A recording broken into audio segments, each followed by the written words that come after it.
Hello everyone, my name is Gary Lingefelter, and today I'm going to be going over three different leadership theories, Hertzberg's theory, and we're going to apply that to a situation that I've created for us. And then lastly, we're going to talk about what I would like to follow and how I would like to act if I was a leader. So let's get started. So here's the scenario I decided to come up with. You're the leader and supervisor of a local public welfare agency. As of recent, the agency has had budget cuts, which has caused reduced staffing and increased workload and a requirement for increased output from the workers. Workers have little input on what occurs in the agency and they feel unappreciated. So we're going to apply that to these theories and see how we can solve their issues. All right, so the first one we're going to talk about is the reinforcement theory, and it really is just what it sounds like. It's reinforcement of good or bad behaviors. And so this has been applied to both animals and humans, and it's worked out very well in both circumstances. So there's four possible outcomes to behavior, and it's the way that your leader reacts to what you're doing. And so there's these four possible scenarios. First, we have positive reinforcement, and that occurs when we provide reward for something that people are doing good, behaviors that we want to have keep reoccurring in the workplace. And so when there's a reward, that is a positive reinforcement tactic. And negative reinforcement is also, though it sounds negative, it's going to be a positive feedback type of thing. So what we're doing is removing a negative situation from the equation so that employees have more satisfaction at work. Punishment, though, even though it sounds like a negative reinforcement tactic, in this case, punishment is exactly what it sounds like. It's a punishment for doing bad things. And so that's going to be like your dock and pay, or you're going to be suspended from work for a couple of weeks. And so that's going to keep people from doing the things that we don't want them to do in the workplace. And then lastly is reinforcement, or I'm sorry, no reinforcement. And if we don't reinforce the things that we want to happen in the workplace, then eventually the theory says that workers are going to stop doing those things altogether, and that's because they're not going to feel any appreciation about what they're doing.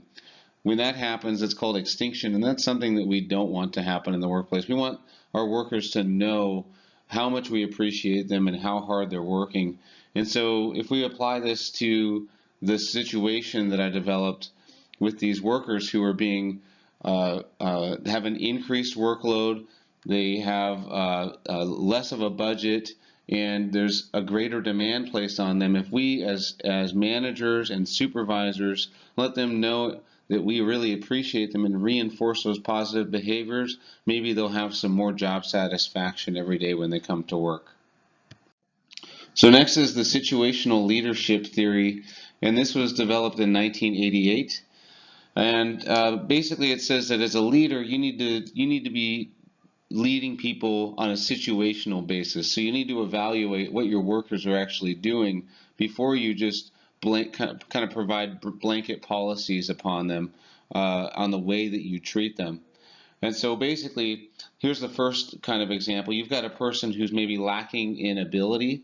They need a leader who's going to reinforce them with high task behavior. They're gonna provide a lot of instruction and really a lot of guidance to those people. And then once that person really shows a willingness to try, the leader starts to back off and provide more encouragement with a high relationship type of behavior. And so we transition from this high task over to high relationship behaviors. On the other hand, though, if you have a person who has a willingness to accomplish their tasks and doesn't need a lot of guidance, you just get out of the way and let them do what they want to do and let them accomplish those goals. And so as a situational leader, you really just you have to base it upon the worker. And if we apply it to this example that I had, we could apply that to all of these workers.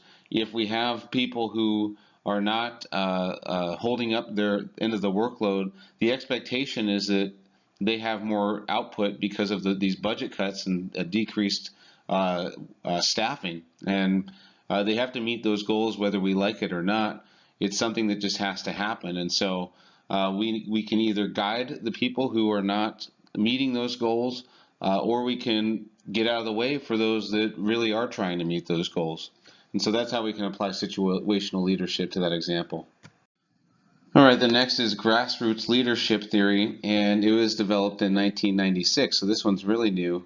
And it argues that today's organizations are much different than in the past generations. Today, people want to have input. They want to feel like there's a sense of belonging within their organization, and they don't like the feeling of leaders kind of towering over them. And so in grassroots leadership, each individual plays a key role in shaping the organization. The leader should be a part of the group and also be in the top tier of the organization. Now, in this case, as a leader, trying to define your place as a leader within the group is actually damaging to your leadership, and it damages the group. And with grassroots leadership, you have shared power, and so everybody has the ability to make some decisions, to be able to have some input. And in our scenario, if we had grassroots leadership applied, we saw in that example that these people feel like they don't have any input on the way things are going within their organization, and so we allow them to take part as a group, share a little bit of that power, feel a little bit of input on their end. Maybe they'd have a little bit more job satisfaction, and then put in a little bit greater work while they're at work. All right, so the very last theory that we're going to discuss is Hertzberg's theory, which was developed in the 1950s. And it's also known as the two-factor theory because, as you can see here, we've got two factors for motivating people. First, we've got hygiene factors, and next we've got motivators. All right, so hygiene factors are those things which will impact job dissatisfaction. And those two things, the two things that are listed in the text, are pay and working conditions. Now, Hertzberg says that pay is a hygiene factor because its improvement doesn't actually increase job satisfaction, but it definitely would reduce or decrease the satisfaction that people have on the job. And so what that really means is that people need to make enough money to be able to survive and live a comfortable lifestyle.